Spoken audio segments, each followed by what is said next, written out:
This is the Sustainable Goat Podcast.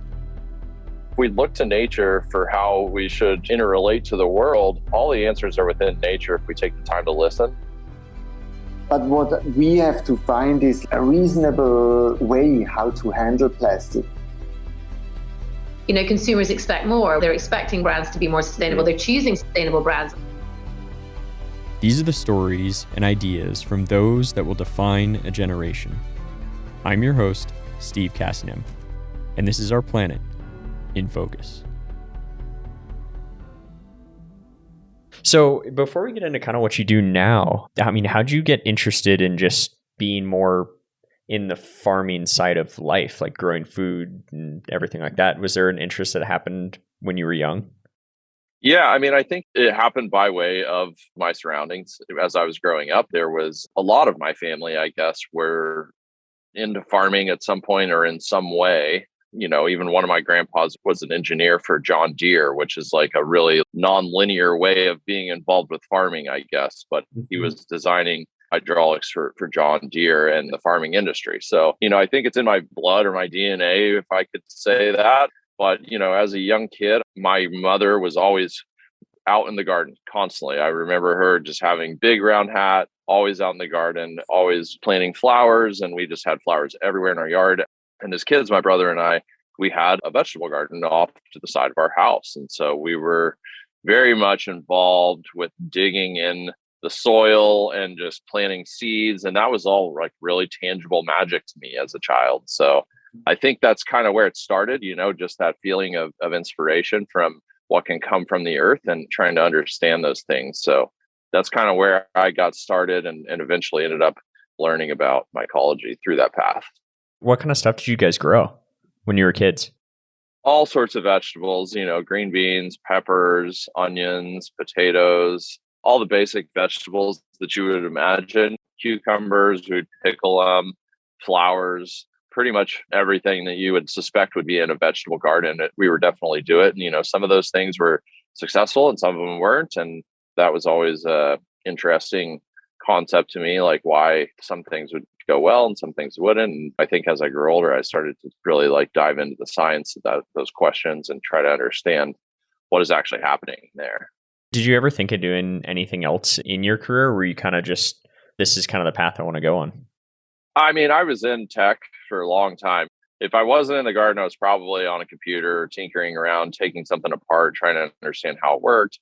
We've come from a generation where I can remember not having a computer. I can remember dial-up.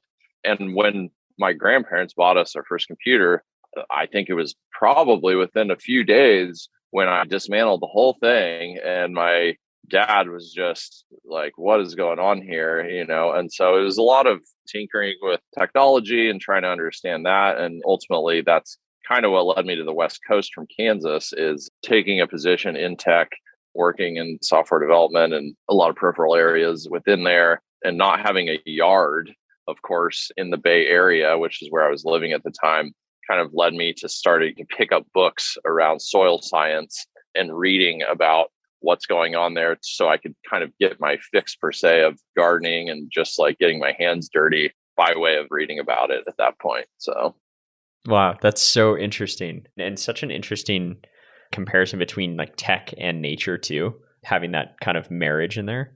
What was it like kind of working in tech, coming from that background and moving from Kansas? Was it like a huge culture shock of going into the Bay Area and now it's suddenly like everything is one, super fast paced, tech focused, less connection to nature? Oh, for sure. So, I mean, I was living on a farm, literally on a farm in Kansas right before I moved to the Bay. And so it was wild because I had a dog, I had a boxer, and he was just like free roaming the farm constantly in Kansas. And then once I got to the Bay, I moved directly into the Mission District. And so I went from having a big farm with all this space and gardening and doing all these things I love to living in this literally a room of an apartment, like very, very small apartment. And there was just people and things everywhere. There's a heavy Spanish influence and South American influence in that area. So as much of a contrast you can imagine, I experienced at that point. The culture was just wildly different. My pup, was at that point leashed, and we're walking around the block to get his exercise in. So there was pros and cons. The Bay Area provided a lot of opportunity that I didn't have in Kansas. And so that was a big upside for me. But yeah, massive contrast, definite culture shock. And coming into technology in general was not foreign to me, but just the amount of time I was spending sitting at a desk at that point, not out in nature, was definitely foreign. And I spent the next 10 years in that space. So by the time I ended up leaving tech, I was really yearning for my freedom and just like being out in nature at that point. So, yeah. What was that decision like when you're kind of in that moment? Because I mean, I would imagine, yeah, you have your total ups and downs in tech and you have that excitement of building something that nobody's ever seen before, but you also commit so much to it. And so by the end of it, yeah, I would imagine a little bit burned out too. I mean, what was that process like of going, okay, I need to step out of this? it was a process of assessing my health and the potential of what was to come, and as well as just passions, like a lot of the entities that I was supporting in tech weren't necessarily like entities that I believed in and could get behind with my passions. And so there was a moral dilemma happening, I think, around it all. It's, as they say in a lot of different industries, is, they'll put the golden handcuffs on you. And that's kind of what was happening.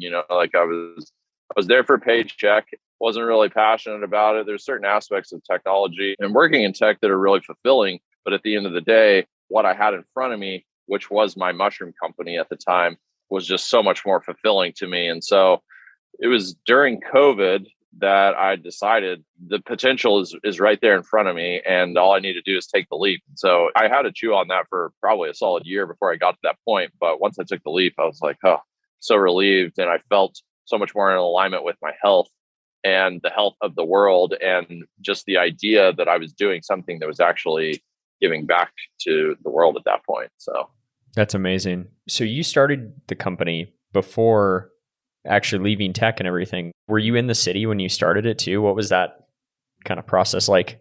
I guess to rewind a bit, to kind of start from scratch here, as I was saying, I was gardening when I was a child. And then when I came into the Bay Area, I was in tech. I didn't have a yard. So I'm reading about soil science. And I'm really trying to understand the micro makeup of soil and how it all comes to be, the secondary decomposition process, and how we end up getting to this place where we plant a seed into this thing that we call soil. And so that just naturally led me to the fungal kingdom. So this is probably like 2013 at this point, or 14, where I'm reading about these things. And I ended up leaving the San Francisco Bay Area and moving up to Portland, where I am currently. In Portland, there's just a massive culture around mushrooms and the fungal kingdom in general. So I joined the Oregon Mycological Society. It was probably really like the first seed that really expanded my vision of what this whole thing was. I went on a couple of foraging forays, and I got to get down on my hands and knees and dig around. And what happened was I had that experience again where my childhood sense of wonder was really sparked, because I'm in this forest, which is just totally magic within and of itself. But I'm looking around and I'm seeing these golden chanterelles and these red lobsters, and they're just popping up all over underneath this forest canopy. And so it's just this magical wonderland. It's like very Alice in Wonderland-esque, if you will. And so I'm becoming just wildly inspired by what's happening here. And so I'm reading about this more. And I read this book, Organic Mushroom Farming and Mycoremediation by Trad Cotter, and it goes through the basic steps of how to cultivate. So during that time, I realized that I've learned how to grow mushrooms. And so I start out by cultivating mushrooms in a small tote in my house, and I'm successful. And so every success is perpetuating the next one. Wait, what was this setup like? So obviously, like, you're just going for it. So how'd you do this? Your first test? Yeah, so I am just going for it. I'm just reading. I'm just gathering information. I'm putting the pieces together online. I'm just gathering information, and I just go for it. So I get some manure and some vermiculite, and I decide that I'm going to grow. Basically, what happened is there was this guy up in Vancouver who wanted me to take him up on a trip to forage for mushrooms with him, because he didn't have a car. And I met this guy on a forum. And so I take him up there, and he says that he's like a psychedelic mushroom grower, and I'm interested in learning about that as well. And so he's telling me about this, and he ends up giving me some spores. And so that's kind of my entry at that point. I have these spores, and I'm learning about petri dishes, and I'm growing this all out in my house. And I sterilize this manure and I grow it all out and I mix it together and it colonizes. And I'm just enamored with this process because I'm seeing these fungal culture grow out over everything in this little Tupperware tub. And over time, eventually the mushrooms pop up. And at this point, I'm just totally elated. It's this crazy magic that I've never experienced before, where I'm actually growing a mushroom in my home. And I'm also hearing in the world about how many people like typically fail doing this over and over again. But that wasn't my experience. I had success right off the bat, which I think was largely the key to me continuing to do this, was just that initial success. And I had many failures after that, but that was one that didn't fail. I was very successful and I was able to consume this thing that was ultimately a medicine to me from within the confines of my home. And so I realized that I'm not going to grow like psychedelics at scale or anything like that. And I didn't really have an interest in continuing that. So I'm looking at the gourmet sector at this point, and I'm really considering what it has to offer. And so I start to grow gourmet mushrooms. And to do that, I decide that I'm just going to go big and build this 100 square foot fruiting chamber in my garage. And so at this point, I'm framing out walls in my garage, which I've never done before. And I'm learning how to like frame out walls and build walls and section off areas of my garage. So at this point, I have this 10 by 10 fruiting chamber and I'm growing mushrooms. And at some point shortly thereafter, I have about 100 pounds of mushrooms. And I'm wondering, what the heck am I supposed to do with these? I don't have a refrigerator space for this. I definitely can't eat all of these. And so that's when I tap the local grocery store and just by chance have great receptivity from them. And they are officially our first customer and are able to kind of understand that I'm in a learning phase. And they worked with us on the ebbs and flows of our inventory. And so that was kind of how it all happened. And so this is 2015, 16 at this point that I've essentially started a mushroom company out of my garage. And I did open the LLC at that point and officially a new business owner at this point. So, wow, what a journey. That's truly amazing though. So it's Bridgetown Mushrooms. Dive a little bit into like the brand and everything.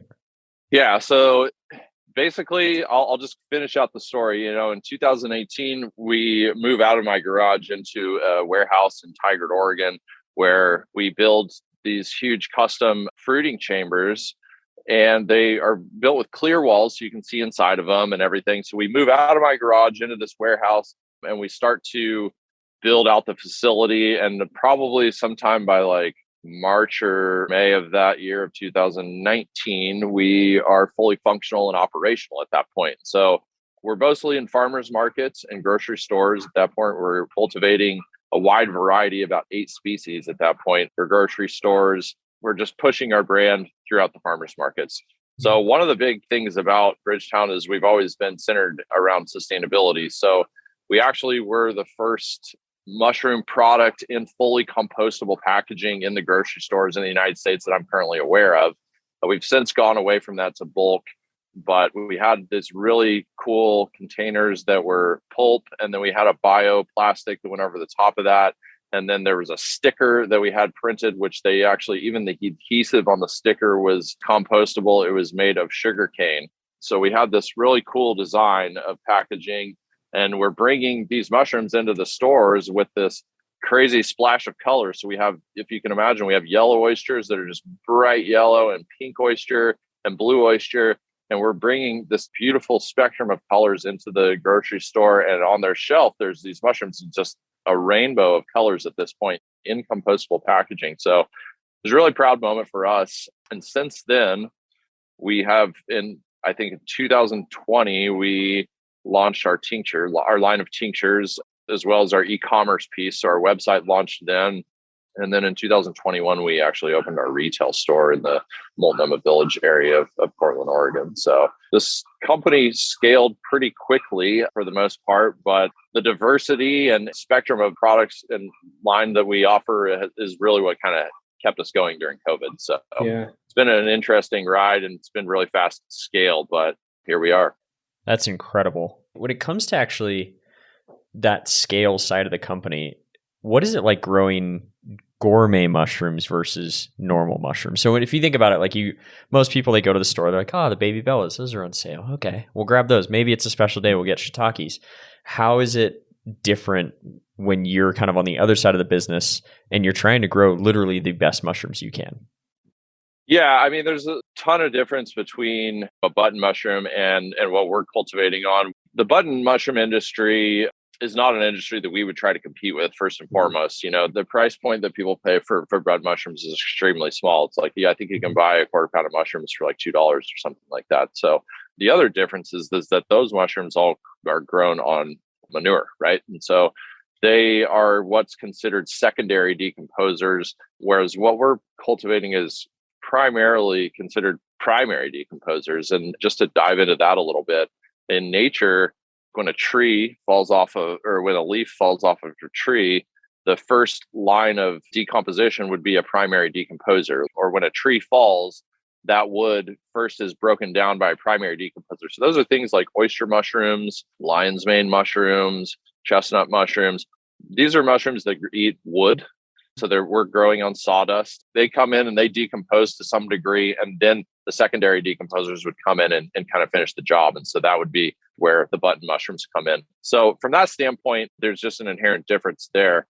But also from more of a grocery store standpoint or a consumer end standpoint, there is a wild difference in flavor profile as well, and textures and things like that. And so when I'm kind of dreaming up the company, I'm thinking about how there's just this gap in the market, and how in the United States, we're a little bit homogenous, and we have essentially like one or two species of mushrooms that most everyone's aware of. And so I'm realizing that there's this huge gap, specifically within the culinary world, where chefs are trying to create unique, interesting dishes. And so from that standpoint, I'm realizing there is a place for us in this market, and there's probably a very large educational piece involved with that. And so we've spent a lot of time educating. I think those are like really core differences as well. Is like nobody's really going to have questions about a button mushroom, what to do with it, what is it. At the farmers markets, when we, started this whole thing, that was always the question, is like, what am I supposed to do with these? And so there's huge difference there, big learning curve. But at the end of the day, it's not necessarily a mushroom per se, but from a cooking standpoint, you can cook most mushrooms all the same. It's heat and whatever fat you want to use, like an oil or a butter or whatever that may be, and then herbs. And so I would say those are really the primary differences between the two. We have totally different markets or demographics that we're marketing to, the button industry and the gourmet industry.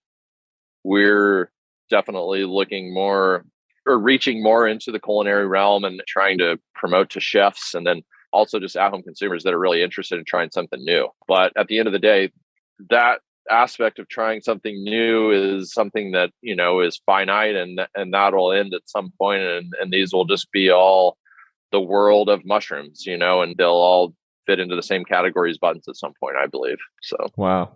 That's awesome. And when you guys were building this, what was it like kind of going through that educational process? I mean, was it more, yeah, there are more species, or this is why ours is better, or was it, this is what you can make with it? Well, it's both. It's not necessarily, I don't know that we really take the approach that this is why this is better per se. If I were to speak to that, I could say that there's a lot of crossover between medicinal and gourmet mushrooms within our sector, specifically around lion's mane. If I were to say if someone asked me why is this better, I might just say, well, lion's mane is backed by studies that show that the hericenones and the erinacines are actually stimulating neurogenesis, helping rewrite synaptic pathways, restoring the myelin sheath on the nerve ending. There's a lot of health benefits that are not necessarily available through bud mushrooms. Bud mushrooms have their own set of health benefits and unique nutrient profile. But at the end of the day, the spectrum of mushrooms that we're growing have all their unique, nuanced set of values, right? And so there's nutrient differences, and then there's just different medicinal applications that can be available within those. So I think the approach we really took was just getting over the hump of like, are these mushrooms going to kill me? So a lot of people, their first question, especially in the United States, we kind of have a phobia around certain mushrooms outside of the button. And that's just because we don't have the same culture as they do in Europe, where they're foraging from a young age and they're really up on these things. A lot of people don't cultivate in Europe. They just forage these mushrooms and then bring them to market. So I think a lot of the questions we were getting initially were just, are these going to kill me? How do you know that? and what am I supposed to do with them from a culinary standpoint, because a button mushroom looks wildly different than a pink oyster. And so it's really understandable that these questions arose. But like I said, at the end of the day, I think you can pretty much cook them all the same.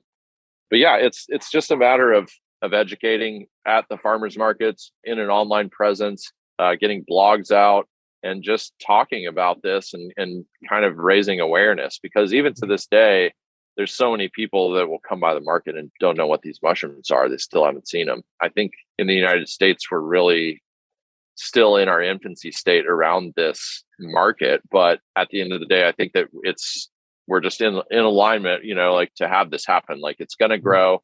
It's going to happen. The US currently consumes about 4% of the world's mushrooms, and it's the least documented area of natural science. So I believe that the United States is kind of due for this education. That's incredible. Yeah, it's an interesting frontier, I'd say. There's a lot of research going into it. I haven't seen so many different types of mushrooms at farmers markets as I have in the last 3 or 4 years. You're having more creativity in that area. And the culinary space is fascinating too, just because it is about chefs creating unique dishes, because how many different takes on, whatever dish it is can you do? They're looking to really push the envelope. And that's kind of, I think, an ingredient that is often overlooked, that it's textural, it's medicinal, but it's also, incredibly high quality too. Yeah. And I think one of the big things that is overlooked with mushrooms is it's a complete protein. So, as the world kind of grows and we increase our vegetarian and vegan population and people start to look at alternative meats, it's right at the forefront. I know that there are a lot of companies that are doing massive R&D efforts on how to create fake meat with mycelium. But at the end of the day, you don't necessarily have to have a mushroom turned into a steak for you to get the nutrients. The mushroom's right there already, and it is a complete protein. And so people can consume that as a meat alternative. And it's in the culinary sector, I think it's the most important data point that it is a complete protein, and you can get all the essential aminos that you need as a vegetarian or a vegan or a pescatarian from the mushroom itself. That's incredible. I didn't know that. Those benefits are across whatever you guys grow. Absolutely. Yeah. And when you guys kind of went into more of that sustainability side of things, what was kind of the thought process? Because I would imagine compostable packaging, one, was more expensive and still is. You're making those decisions as a business to kind of move forward, but do it in a different way. What was that process like where you guys were discussing, what do we do? I'd like to go this direction. Yeah, well, at the end of the day, I think a lot of what happens here is guided by the mushrooms themselves. And so if we look to nature for how we should kind of interact and interrelate to the world, I think that what nature's telling us really is, number one, I think it's kind of paving the way for how we can be sustainable. I think all the answers are within nature if we take the time to listen. And mushrooms, in my opinion, are some of the greatest, if not the greatest teachers in nature. And so a mushroom is consuming biomass, it's turning it into something that's better for the world. If I were to put them inside of plastic, I feel like I'm doing a disservice at this point. So for me, as one who was like stepping away from the tech industry because of the moral implications that I had within me, I felt like I couldn't take that step backwards where I step into this mushroom world where I'm trying to do good for the earth. And then we step back by putting it in a plastic container.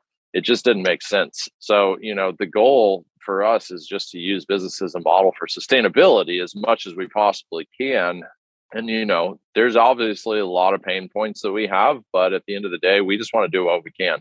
And so I think that the world is prime for these kind of products where, yeah, you might pay a little extra because of the packaging, but these are the growing pains of where we want to get to. I think that it's a small price to pay for a greener world at the end of the day. Was it difficult to find a solution for that? Like finding compostable packaging that worked in your manufacturing and everything? Absolutely. I mean, it took a lot of research and just digging into it. But, I think that as we move forward, there's a lot more companies that are kind of at the forefront of this and pioneering that space and trying to look at different, more compostable, more eco-friendly and sustainable materials. At the time, I think there was not as many options. And so we really kind of achieved something there. But now I think there's a lot more options popping up. Some of the problems that you run into, though, obviously with biofilm and things like that, when you're packaging something that has moisture in it, is a problem we had was the biofilm would become extremely wrinkly and start to break down essentially because the mushroom was dissipating its moisture off, and then it would become wrinkly, and the aesthetic of the product was much lower at that point. And so I was willing to sacrifice that at the time. Now I think we've gone an even more sustainable route where we've just done away with that individual packaging entirely, and we just moved into bulk with grocery stores. So those mushrooms are just delivered in cardboard, and then they're put out on the shelves. And so that was logical for us. It made us more efficient in the back end, and we just purchasing and producing less materials in general at that point. Well, and what I think is so interesting about mushrooms is that diversity. Like when you were starting to talk about they're researching all different ways of being able to use it with mycelium. I mean, we know a company that's trying to do it with wall panels inside of structures, as insulation. I mean, the versatility and the what it can offer as what it is pretty incredible. But I don't think a lot of people know really what a mushroom is. Like at the end of the day, like what is it? And I think for people who don't know, what is a mushroom? Yeah, that's a great question. It's like the fruit of a tree, essentially. That's, I think, a good analogy. So the seed of a plant, it grows out and the roots kind of infiltrate the soil and it starts to pull up the nutrients. So a mushroom has a similar thing. There's two spores and they mate and they create a culture. And then the mycelium, which is technically akin to a plant's roots, then crawl down through the soil and they start to break down. They have an enzymatic process where they start to break down the biomass in the soil and get the nutrients they need. And essentially, the mushroom itself is really just a mechanism for dispersing its seed so it can proliferate, right? And so that's kind of a similar deal with plants, right? So the fruit comes out and the fruit contains the seed. And so it's like basically a mechanism so that it can continue to grow and advance its life cycle. And so what happens is the mushroom comes up out of the earth, or maybe it comes out of a tree, and it's actually considered the fruiting body of the fungal culture. The mushroom is, the part that you would see sticking out of a tree or out of the earth or wherever it may be growing. And that is the mushroom itself. But its action is to dissipate or eject its spores into the world. And then the wind come along and carry those spores away onto a new area where it can latch onto some piece of biomass and mate with two spores, and the process will begin again. So I guess the short answer is that a mushroom is the mechanism of a fungal species to release its seed. Wow. And so from a sustainability standpoint, I mean, it eats biomass, it helps decompose essentially. So it's kind of an important piece in that process. Do you think I know you guys are growing indoors, but like just the concept of basically how can you mimic nature? Biomimicry is something that I think it keeps getting brought up more recently as ways that businesses and growers and plants and whatever can mimic nature essentially and what we can do at scale. Is that something that you guys can kind of do in terms of the decomposition process? I mean, you guys have a waste cycle associated with your product. Is it less impactful because you guys are growing mushrooms? I think that we can get to that place. I mean, one of the big pain points that the business has currently is obviously that we grow in plastic bags, right? So the mushroom substrate, or the soil rather, is put into a plastic bag where it's sterilized. And that's really the key component there, is the sterility. As to why we kind of haven't been able to solve this pain point is we have to sterilize these bags, right? And so the substrate's put into the bag is then folded up and it's tucked away and it's put into a sterilizer where it's cooked for some length of time at some specific temperature, depending on different variables. But that plastic bag is really the biggest pain point of the operation, right? So then at the end of the life cycle, the mushroom itself is still a living being. And so we pull that mushroom out of there and we're left with a plastic bag. We've looked at a lot of different options as we're trying to solve this problem. Just as an example, there was a company that was looking at taking plastic from businesses and looking to turn it into roadways. And in my mind, it's better. It's helpful because we can take the plastic, do something with it. But in my mind, the best solution would be to not use plastic at all, or to somehow be able to actually break that plastic down into something that was usable or gasified in some way that didn't cause more issues for the environment. And so one thing that we have been looking at for some time now is just the possibility of having a fungal culture actually eat that plastic, which we are seeing now in nature, where fungus are producing specific enzymatic profiles that can break down polymers. And we're seeing that start to come into play a little more. Really? Yeah. So it was only maybe 5 years ago, there was like maybe one species that they had seen that was actually consuming plastic. But now there's this whole set of different species that are able to do it that are known to man. And we're starting to look at that a little more closely. Wait, that's wild. So essentially, it just kind of adapted? The mushrooms adapted to kind of needing to decompose something else? Because polymer is not exactly a natural material. 100%. Yeah, it's wild. It's real magic. It seems as though the earth kind of like knows what it needs, if I could say that. I'm sure that there's a good explanation, but ultimately what's happened is the mushrooms are here to decompose and break down things. And so I think that over time they've evolved to produce a specific enzymatic profile that could break down some of these things that we have in our landfills. And so I don't know that that's like the breeding ground for where those things occurred. I can only speculate really, but I do know that we're seeing this at this point, and it seems to allude to the idea that the fungal kingdom is aware of the issues on Earth and that it's doing its part to try to combat that, almost like it's here to protect the Earth in a way. Wow. That's incredible. Wow. What mushroom would you say is your favorite one that you guys have grown, or was the most, rewarding to grow? Like it was difficult to cultivate it? The most difficult to cultivate that we cultivate in house is probably the cordyceps mushroom. It's also wildly awe-inspiring. I don't know if you're familiar with cordyceps, but they're a type of mushroom that will take over insects' nervous systems. I think a lot of us have seen this on Discovery Channel at this point or in the Fantastic Fungi movie, but ultimately what it does is it'll take over an insect's nervous system, and they'll do different things, but they control the nervous system. And for instance, they can walk like an ant up high onto a vine where it knows it's up in the air where there's a good wind stream. And at that point, it'll produce its fruiting body, which is this little cylindrical noodle looking thing, oftentimes very bright orange or other like stunning colors. And then it'll produce its perithecium, which is this little mechanism at the end of the cordyceps where it can eject the spore. And so basically what it has done at this point is taken over something that it can control and carry itself to a place that will allow the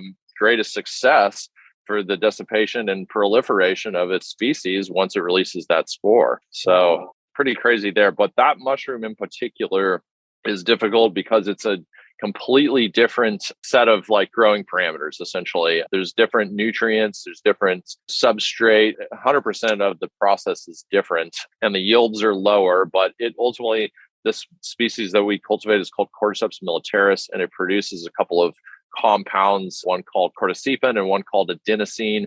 And those compounds do different things in the body, but one of the really magical things it does is it mimics ATP, which is literally cellular energy. So it's the energy that the mitochondria produces for us to kind of get through our day. So when we consume this, it helps lower our cortisol levels, which will help bring a little more energy to us. But it also, that ATP production will allow us to like have this really long day. Like if you're going to work a 12-hour day or something, it'd be really great to take cordyceps because you don't burn out nearly as easily. It creates a long lasting energy, unlike coffee per se, which is kind of more like a burst of energy. Interesting. That was the most challenging to cultivate. Oh, for sure. Yeah. Which one's your favorite to consume? Favorite to consume? I mean, I love consuming cordyceps. They make you feel great. It brings on a lot of mental clarity. I mean, from a medicinal standpoint, probably cordyceps and lion's mane are my favorite. Reishi's definitely up there as well, but cordyceps for sure is like the most tangible in the body. From a culinary standpoint, I think my favorite mushroom is, I would say I probably have two, and one of them is the Italian oyster mushroom. It's a different species than most others that we cultivate, but it has the best texture and flavor profile of any of the oysters, in my opinion. It has a strong umami, and it just has a really it's not too tough, but it's also not too soft. It's just just the perfect oyster. The other one from a culinary standpoint would be the maitake. And that mushroom is a medicinal powerhouse. And it's also hands down, I think, the best culinary mushroom known to man, in my opinion. I like to just coat it in a little oil with garlic and bake it until the fronds become crispy. And it's literally like a mushroom chip. No way. Only mushroom I can just sit down and eat a whole bowl of just by itself with no other additive or like side dish. That's a really interesting way to cook that. I love that mushroom. It's so good. Really incredible. But yeah, making chips out of it, that's brilliant. Yeah, it's a little bit of oil mixed in a bowl with some garlic powder, some salt, and then just cook it till it's like crispy. And whew, man, it's incredible. Ugh. Okay, so where do you see the mushroom market kind of going over the next like 5-10 years or so? Because I mean, you see all these emergences of, you have mushroom coffees everywhere now. You have mushroom literally everything now.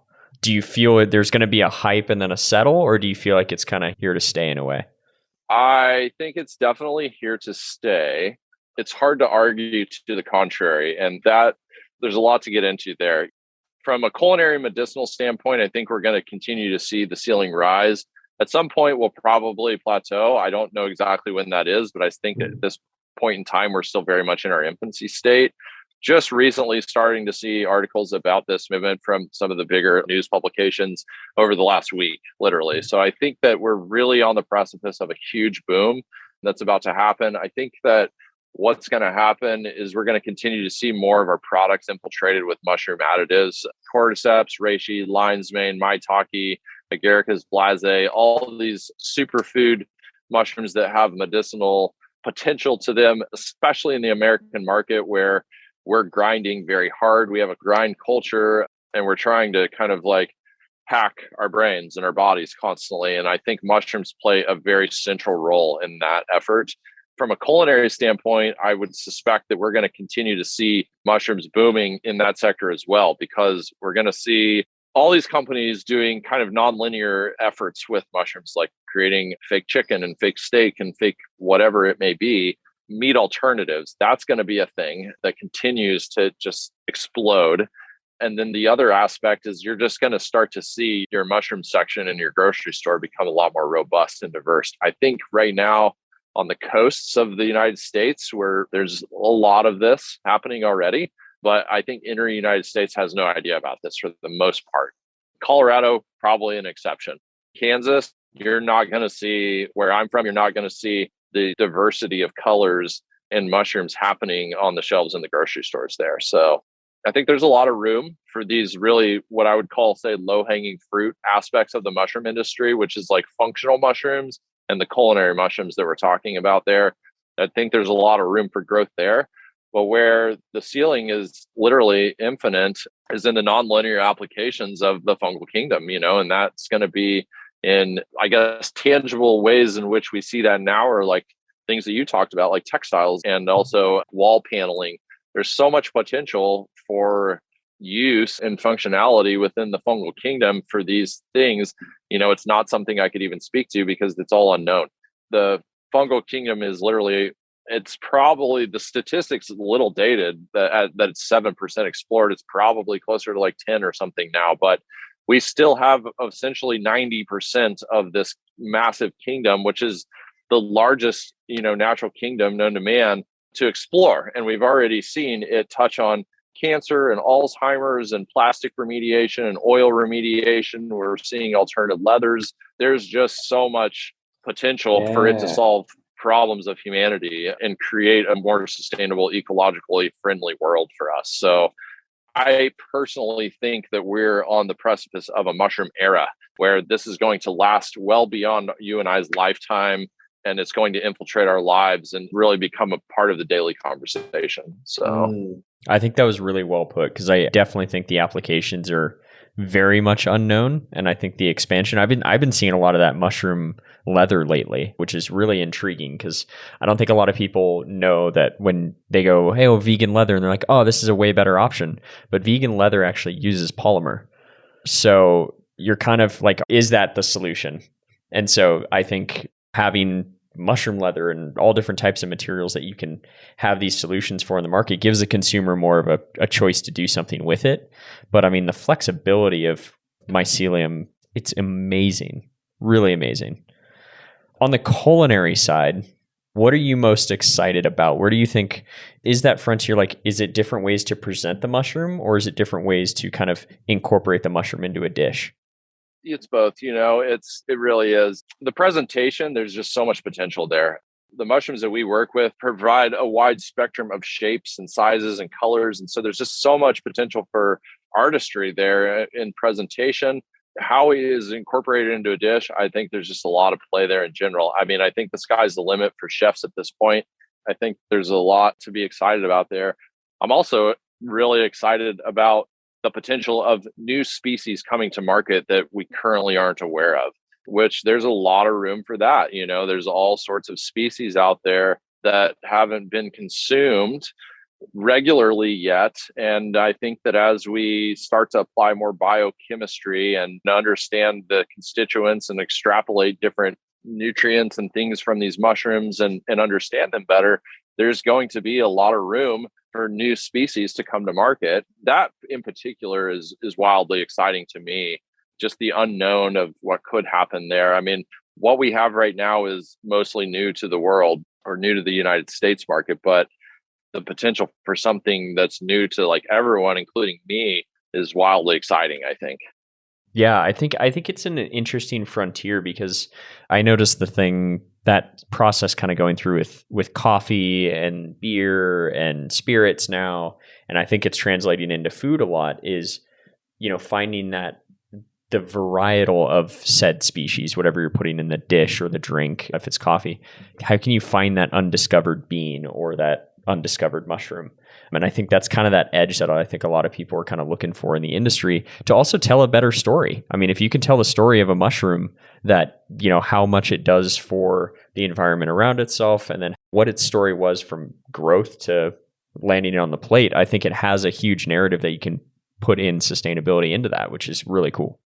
Absolutely. And I think the idea of integrating sustainability into our food systems in that way with that backstory will really help us traverse some of the pushback that happens in the world around sustainability. And not that people are against it, but rather just that it's, sometimes change is hard. And so I think anytime that we can add a story and allow someone to latch onto this story that happens, I think it kind of helps to ease some of those initial maybe reservations that they have about something that's new.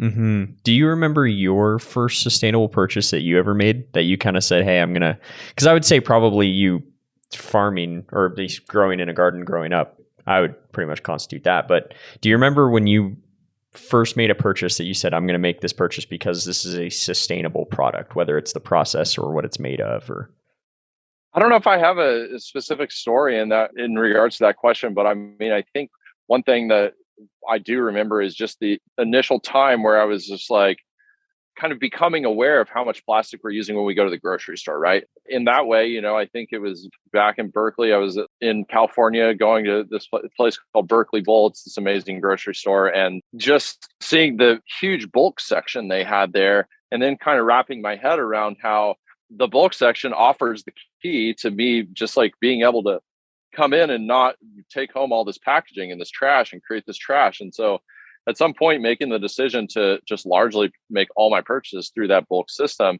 that was a big moment, and just realizing the impact that had, because it's hard to quantify the impact that has, I guess, because there's no packaging for individual things. There's no plastics being used. It just is exponential, I feel like, when you make a decision like that. And so I do remember that moment because I think that it was kind of this moment of like, wow, I've been ignorant, but then also the whole world is in a way, because we just create these systems and everyone falls in line, right? And it's really easy to not have awareness around what's actually happening here, the implications of it. And I think as the world's kind of screamed out more and more like, hey, there's problems here, we've started to have more awareness. And it's always interesting when you have this awareness of like, oh, obviously I wouldn't want to use plastic. It makes you feel almost like a caveman. I'm just like, how did I not realize that originally? So I think that was the big moment where I started to really think about these things when I walking into that bulk section and just realizing the implications of buying from a bulk section. Mm-hmm. Yeah, that's huge. I mean, I think it's interesting the small little things you can do that have generally a lot larger impact. And you don't realize how many little bags you get when we're younger and you go to the store. Like everything goes in a bag. It goes in a bag, you put it in your cart, like and then you suddenly have like 10 or 12 of these things every trip you make, multiply by how many people go in the store every day.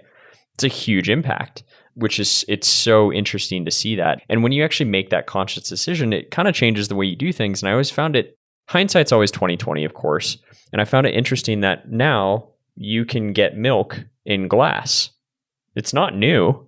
They did it a long time ago, but they're doing it again because they're like, wait, actually, this was a pretty good solution. And it's just interesting to see like how that learning process goes. Because yeah, in that moment, you're like, of course, this is the best decision. But like we didn't have plastic bags for groceries either back in the day. Oh, for sure. Yeah. And that's the thing too, is like, I don't know that there's anything that feels worse to me than taking like an apple and putting it into a plastic bag. I'm like, what is the point of that? You know, I get the functionality and everything, but it's just strange how much of a step back we've taken as a species, I think. Whereas, like you said, back in the day, which at one point seemed so antiquated, the milkman coming around with the glass container, but we had it right back then. That's really interesting to think about those different timelines and how they've intersected and everything. Do you think that we've just been kind of disconnected from our food system in a way? Like almost the grocery store is where all the food comes from. It's not actually, a farm, in the mindset of the consumer where, they don't necessarily think about what the process of food is. I don't know. I've been thinking about that a lot lately, of just that I feel like we've been disconnected from where our food comes from and how it actually gets there, that, we just are kind of blindly following whatever's just there. Yeah, absolutely. Absolutely. I think that is the case. And I think that comes by way of being in a big city, really. I think disconnects you from that space. I think you get outside of cities and people aren't so disconnected. They're largely growing their own food. I think globalization has caused a lot of that disconnect as well. Just for one, the way people are on the go. We're not really like farming. We don't have to go out and hunt for our food anymore. So it's a natural progression that's occurred, but just being away from anywhere that you can look and see like a garden or a piece of farmland or something in and of itself disconnects us from that. And we're largely a product of what we're surrounded by, I think. And so I just feel, generally speaking, that urban areas, or the further away you can get from cities, the more sustainable the practices are a lot of the time, or at least people are less disconnected from the systems that are going on there. I think that there is a large percentage of the population that goes to the grocery store and pulls an apple off of a counter and has no idea where that came from. Yeah, I mean, I think it's part of that process of kind of sharing that story. I mean, I think you could get organically grown food, but if that organically grown food is shipped halfway around the world, you could get maybe something that doesn't have an organic label on it, but was organically grown locally, and you're good to go. Absolutely. I saw a container of peaches recently, and I think it said something to the likes of grown in Argentina and packed in France or something like that. And it was peaches in a plastic container. And it was just such a moment for me to be like, what have we done? And why was that necessary? But I think it is largely globalization too. And also in America, we're very used to being able to have access to all these different constituents constantly. So we've kind of lost this concept of seasonality to some degree. And I think that is like a key player in the conversation here, because if we lived more seasonally, then we would almost be committed to living locally at that point. Because I think a lot of these things that we get that are out of season are coming from China or South America or wherever that may be. And that's causing a lot of much bigger carbon footprint, and whenever we're bringing something like that into market, and it's just all in the name of convenience at the end of the day. Yeah. I mean, the fact that peaches can travel across the Atlantic twice to then go to a grocery store seems like a lot. In plastic at that point, and syrup, Yeah. Yeah. It's an interesting, do you think that hydroponic growing is going to change some of that? I mean, you guys grow inside. Do you think that that's going to kind of change what the food systems could look like in the future? Yeah. And I think that speaks to that, like it kind of bridges that gap of seasonality as well, if I can, a lot of things that we maybe can only get seasonally locally could actually be available year round if they were grown hydroponically indoors. I do think that probably just given climate change, the trajectory we are on right now, we're probably going to see a big uptick in indoor vertical farming. And that is probably the wave of the future and probably makes sense. There's a lot of variables there to be quantified and what that means. But as it sits right now, I think that that's probably the wave of the future. Yeah. Mm-hmm. Yeah. I think it's an interesting concept because you're able to go closer to wherever you're trying to get to, whether it's a grocery store or farmer's market or even just straight home delivery straight from the place, kind of like a modern CSA. And it's an interesting concept because for the places that don't have access to that food readily available, they can actually grow it and it'll be so much more fresh. Because I grew up in the Bay Area, and so fresh food and fruit was generally pretty readily available. Driscoll Strawberries was like 30 minutes south. So yeah, all of it was pretty local. But yeah, being able to copy paste that almost if you're in the middle of Kansas or Nebraska or something, I think it would be a huge benefit for sure. And in terms of footprint too. Absolutely agreed. Yeah. So what's, in terms of nature and everywhere you've kind of traveled and gone, what's kind of your favorite place to enjoy nature in the world? Oh, probably here in the Pacific Northwest, the biodiversity here and just the forests we have here, the Douglas fir forest, the redwood forest, the sequoia forests. I just think that they're second to none, really. It's an incredible space, and I feel like I'm really blessed to be able to call it home. I don't know that there's anywhere in the world that offers such biodiversity here, and that's just really a strong interest for me, especially as I'm exploring the fungal kingdom and looking at different diversity of species and things like that. So that's awesome. Anywhere in particular, kind of just in the Portland area? I really like the Opal Creek Nature area. It's just a gorgeous area. There's some gorgeous blue streams that come through there, and it's incredible. That's awesome. It's hard to pass up a day out in that area. Yeah. That's amazing. And so what's kind of your hope for the future for Bridgetown and kind of just the future of sustainability too? For Bridgetown, I'd like to see us move to a Korean bottle system so that we can close out all the pain points we have around sustainability. I'd like to see us start to bring more of our, U.S. grown mushrooms to value-added products. I think that's a big aspect I'd like to see as well. We start to scale more and cultivate more functional mushrooms so that the industry is importing less mushrooms from China. And so those are really two big focuses for us, is increasing our production of functional mushrooms at scale so that we can combat what's being imported from China and provide a US grown sustainable product, but also just like moving to a Korean bottle system so that we're not producing as much plastic. That's awesome. Cool. How can people get connected with Bridgetown and connect with you and learn more, buy more, grocery stores? What's kind of the setup for that? Yeah, so our website is bridgetown-mushrooms.com, and most of our products are all listed on there. We also have an Instagram account, which is at BT Shrooms. So those are really the main two ways to connect with us at this point. Our Instagram account is going to have all of our up-to-date information on it and all of our listings and everything. We will be launching some new products coming up over the next few months, so keep an eye out for that.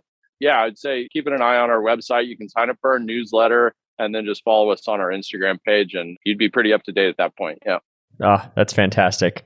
Trevor, thank you so much just for taking the time to hop on the podcast and talk all things mushrooms. I think it's such an interesting space that I haven't explored yet on the podcast for sure, but it's also a huge piece of sustainability that I don't think a lot of people realize. And so I just want to say thanks for taking the time to dive into all this. Well, thank you so much. I really appreciate being here, and I love talking about this. Thank you for listening to the Sustainable Goat podcast. I'm your host, Steve Castanem. With each episode, we can further define what it means to create a truly sustainable and resilient future. I think the new status is to show that you actually care. You want to drive change and you want to be part of a sustainable future. People fight for what they love. Let's really all target for a small but significant shift in the way we live, we consume, and we plan our life. Join us at sustainablegoat.com.